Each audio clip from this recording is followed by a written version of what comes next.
Hey there, Susan C.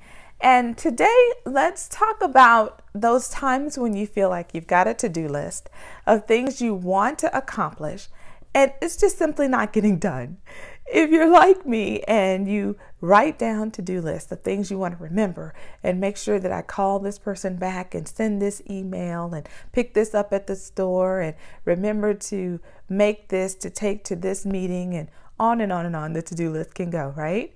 And then you find yourself getting a new sheet of paper or turning the page in your journal and writing some of the same things down again. Like what's going on here? So if you find yourself in this place, I'm going to share something that really helped me. And it's so simple, but hello, aren't the simple things some of the most powerful because you just go, hello, how come I didn't think of that? So it's this.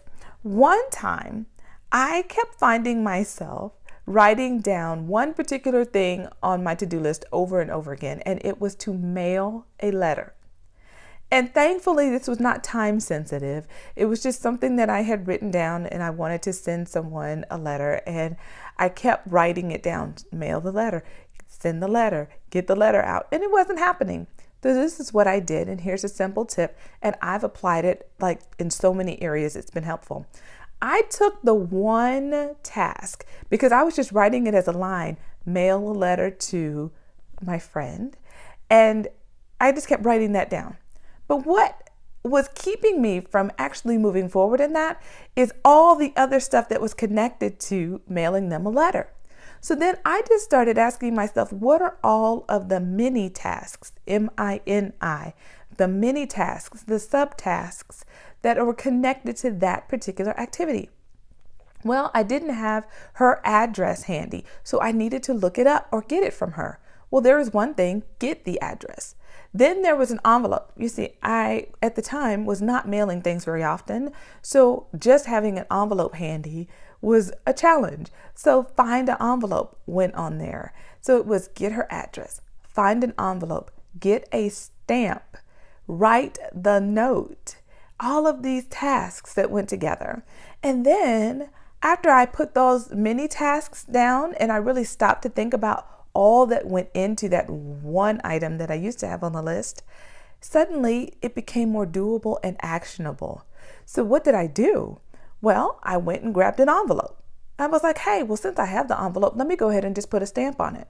Well, since the stamp is on it, I could already put my return address, at least that I know. Oh, look, she just texted me back. Here's her address. Let me put it on the envelope now. Well, you know, while I'm standing here, it wouldn't take me but a quick minute just to write her out the note that I've been meaning to send, just to encourage her and let her know she's on my mind. Well, hey, now that I've got the note written, why don't I put it on in the envelope? And one of my kids is nearby. They love to be involved, and I let them seal the envelope. And I was like, no need in just putting it down. Hey, look, someone still has their shoes on. Hey, would you go put this out in the mailbox so that it can go tomorrow when the mailman comes? Almost like magic, what had taken me days and weeks to get done suddenly just happened in a few minutes simply because I identified what were the simple little parts of this one task. So for you, if you've got something that you continually find is just not getting done, there's a phone call you need to make, there's an appointment you need to schedule, ask yourself, what are all of the other parts to getting that task done so that you can go ahead and move forward in this task and you don't have to keep transferring it from one to-do list to another. I hope that this was helpful to you because it's something that I use all the time. I just want to share it with you. Until next time, bye for now.